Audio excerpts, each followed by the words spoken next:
নতুন মোড় নিয়েছে মধ্যপ্রাচ্যের রাজনীতি। এবার ইরানের বন্ধু দেশ এবং এশিয়ার অন্যতম পরাশক্তি চীনের দিকে ঝুঁকছে মধ্যপ্রাচ্যের মার্কিন মিত্র সৌদি আরব। এর মাধ্যমে ঠিক কী বার্তা দিচ্ছে রিয়াদের এই কূটনৈতিক পদক্ষেপ, বিস্তারিত জানাচ্ছেন শিহাব ইসলাম। মধ্যপ্রাচ্যের ভূরাজনীতিতে নতুন সমীকরণের ইঙ্গিত মিলছে।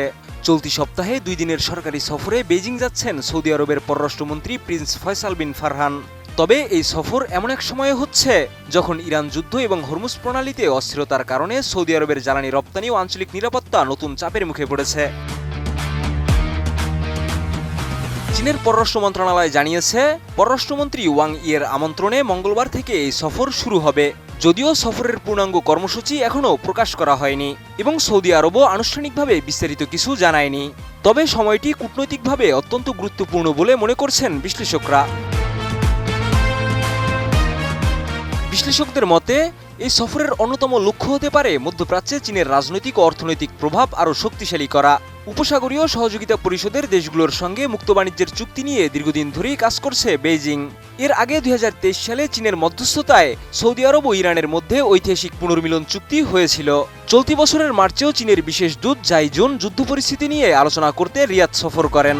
উন্নত মানের কাঁচামাল, আরআইএল অ্যাঙ্গেল এন্ড চ্যানেল। এখন কাঠের দিন শেষ, আরআইএল-এর বাংলাদেশ। ইরান যুদ্ধের শুরু থেকে সৌদি আরব প্রকাশ্যে উত্তেজনা কমানোর আহ্বান জানিয়ে আসছে।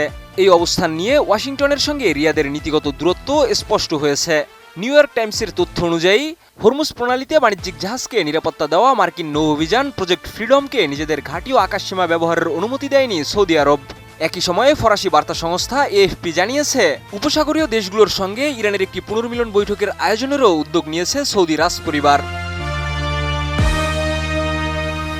যুদ্ধের কারণে হরমুজ প্রণালীতে তেল পরিবহন ব্যাহত হওয়ায় সবচেয়ে বড় চাপ পড়েছে জ্বালানি বাজারে। আর এই বাস্তবতায় সৌদি আরবের জন্য সবচেয়ে গুরুত্বপূর্ণ ক্রেতাদের একটি হলো চীন। ইন্টারন্যাশনাল ট্রেড সেন্টারের তথ্য অনুযায়ী 2025 সালে চীন সৌদি আরব থেকে প্রায় 7 কোটি 80 লাখ টন অপরিশোধিত তেল আমদানি করে, যা দেশটির মোট তেল আমদানির প্রায় 14%। তবে যুদ্ধ পরিস্থিতির প্রভাব ইতিমধ্যেই দুই দেশের জ্বালানি বাণিজ্যেও পড়তে শুরু করেছে।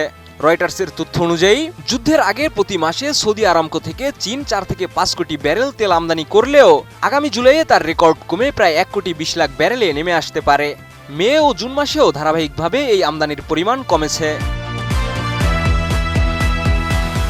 অন্যদিকে চীন শুধু সৌদি আরবের নয়, ইরানেরও সবচেয়ে বড় জ্বালানি অংশীদার। USS China economic and security review কমিশনের তথ্য অনুযায়ী, ইরানের মোট তেল রপ্তানির প্রায় 90%ই যায় চীনে। ফলে একদিকে সৌদির সঙ্গে সম্পর্ক গভীর করা, অন্যদিকে ইরানের সঙ্গেও কৌশলগত সম্পর্ক বজায় রাখা, এই দুই পথেই এগোচ্ছে বেইজিং। একই সঙ্গে শুরু থেকেই সংঘাতের পরিবর্তে আলোচনার মাধ্যমে সংকট সমাধানের আহ্বান জানিয়ে আসছে চীন। শিহাব ইসলাম, ATN নিউজ।